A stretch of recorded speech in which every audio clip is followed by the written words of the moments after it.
The chapter 162 opens right where the last one ended. Daniel lies lifeless on the ground, his body broken after his defeat.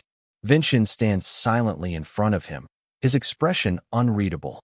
Inside, his thoughts are heavy. How complicated this feels, Aslan. I never imagined people who carried your name would fall this far.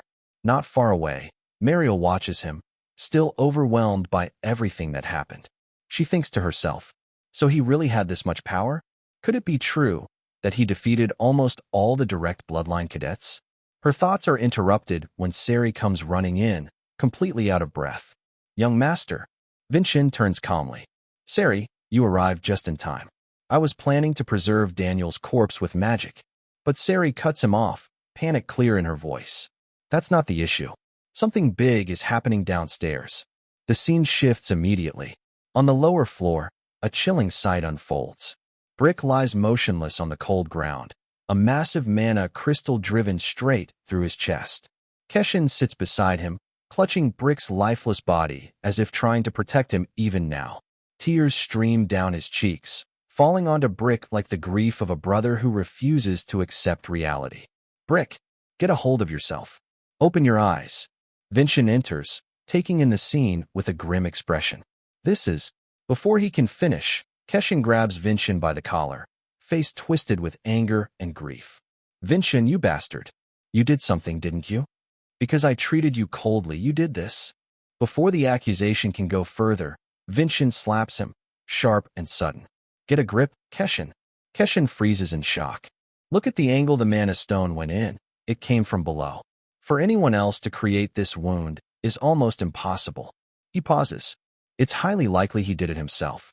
This wasn't my trick, it was Brick's. Keshin trembles. That can't be. Why would someone as quiet as Brick do something like this? Vincent doesn't respond to that. He turns to Mariel. Mariel, retrieve the mana crystal. Huh? All right. As she walks toward Brick's body, she thinks. The other cadets always try to impress me, but Vincent treats me like any normal student. I don't mind it. But the moment she reaches out, the crystal begins to shine. A blinding light bursts from Brick's corpse. His eyes, mouth, every wound. Light erupts everywhere. Mariel jumps back in terror. The ground suddenly shakes violently, like an earthquake ripping through the entire building. Sensing the danger, Vincent rushes outside. What's happening? Outside, chaos has exploded across the city. People scream and run in every direction, shaken by something enormous. Julian points toward the city wall. Vincent, look. Vincent looks and freezes. A gigantic hand, bigger than a house, grips the wall of the city. It looks like a massive tiger's paw. And then the creature rises into view. A titanic tiger, towering over the entire wall, lets out a deafening roar that shakes the ground. Mariel's voice trembles. That's it. That's the tiger that attacked me. Vincent stares at the monstrous tiger outside the wall, shock tightening in his chest. That beast, he mutters. And then the realization hits him. The crystal brick used. It wasn't an attack. It was a signal to summon this monster. A backup plan from the Elder Council? Or something even worse?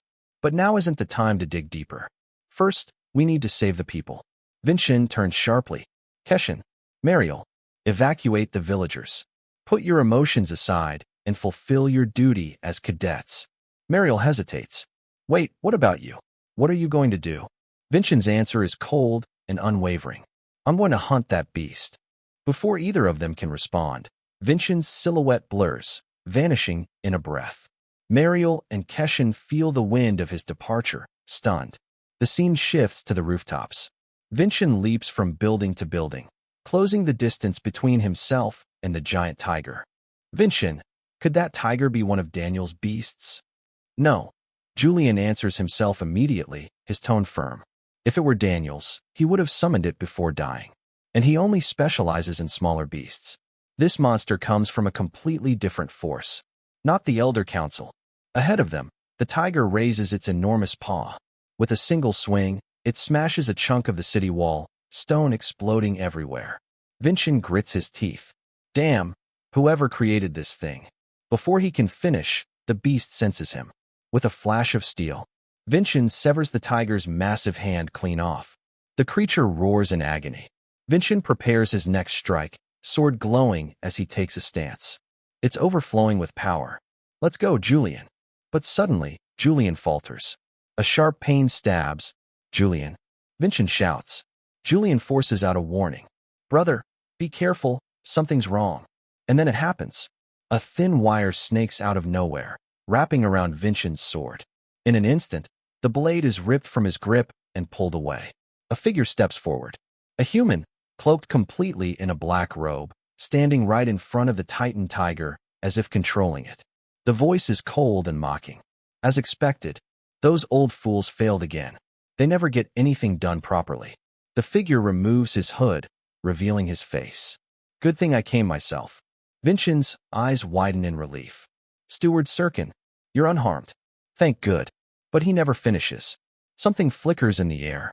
A razor-thin wire darts forward like lightning. It slices across Vincent's face in an instant, leaving a sharp, stinging cut. Vincent stumbles back, stunned not just by the attack, but by the betrayal. Sirkin smirks coldly. Looks like you still haven't understood the situation, Vincent Adenka. He snaps his fingers. Dozens, no, hundreds, of razor-thin strings rise around Vincent, surrounding him from every angle. Sirkin's aura erupts, a sinister dark red glow flooding the area. His smile deepens as he speaks. Let me show you who I really am.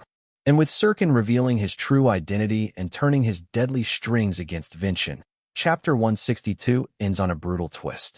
The giant tiger, the mysterious summoning crystal, and now a trusted steward showing his true colors. Everything is spiraling into chaos faster than anyone expected. If you haven't watched the previous parts of this chapter or earlier episodes, make sure to check them out. It'll help you follow the story even better. Thanks for watching, and I'll see you in the next episode.